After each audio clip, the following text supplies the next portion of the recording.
I will allow that the critic who has not a practical knowledge of technique is seldom able to say anything on the subject of real value, and my ignorance of painting is extreme. Fortunately, there is no need for me to risk the adventure, since my friend Mr. Edward Leggett, an able writer as well as an admirable painter, has exhaustively discussed Charles Strickland's work in a little book titled A Modern Artist, Notes on the Work of Charles Strickland, which is a charming example of a style, for the most part, less happily cultivated in England than in France. Maurice Huret, in his famous article, gave an outline of Charles Strickland's life, which was well calculated to whet the appetites of the inquiring. With his disinterested passion for art, he had a real desire to call the attention of the wise to a talent which was in the highest degree original. But he was too good a journalist to be unaware that the human interest would enable him more easily to effect his purpose. And when such as had come in contact with Strickland in the past, writers who had known him in London, painters who had met him in the cafes of Montmartre, discovered to their amazement that, where they had seen but an unsuccessful artist like another, authentic genius had rubbed shoulders with them, there began to appear in the magazines of France and America a succession of articles, the reminiscences of one, the appreciation of another, which added to Strickland's notoriety and fed, without satisfying, the curiosity of the public. The subject was grateful, and the industrious Weitbrecht Rotholz, in his imposing monograph Karl Strickland, sein Leben und seine Kunst, has been able to give a remarkable list of authorities. The faculty for myth is innate in the human race.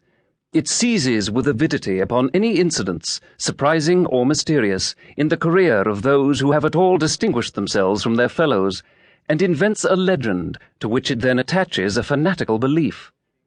It is the protest of romance against the commonplace of life. The incidents of the legend become the hero's surest passport to immortality. The ironic philosopher reflects with a smile that Sir Walter Raleigh is more safely enshrined in the memory of mankind because he set his cloak for the Virgin Queen to walk on, than because he carried the English name to undiscovered countries. Charles Strickland lived obscurely. He made enemies rather than friends.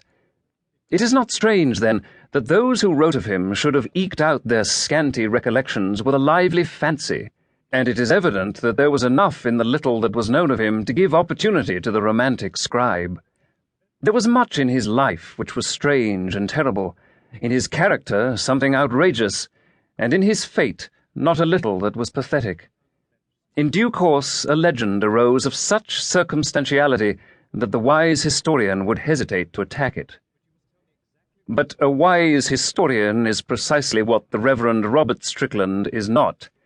He wrote his biography, Strickland, the Man and His Work, avowedly to remove certain misconceptions which had gained currency in regard to the later part of his father's life, and which had caused considerable pain to persons still living.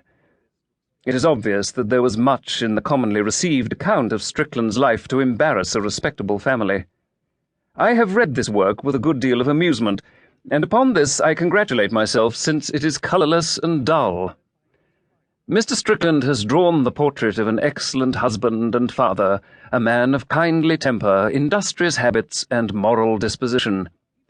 The modern clergyman has acquired in his study of the science which I believe is called exegesis an astonishing facility for explaining things away, but the subtlety with which the Reverend Robert Strickland has interpreted all the facts in his father's life, which a dutiful son might find it inconvenient to remember, must surely lead him in the fullness of time to the highest dignities of the Church.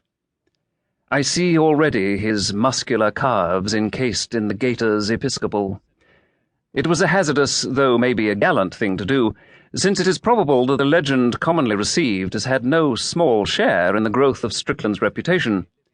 For there are many who have been attracted to his art by the detestation in which they held his character, or the compassion with which they regarded his death, and the son's well-meaning efforts threw a singular chill upon the father's admirers.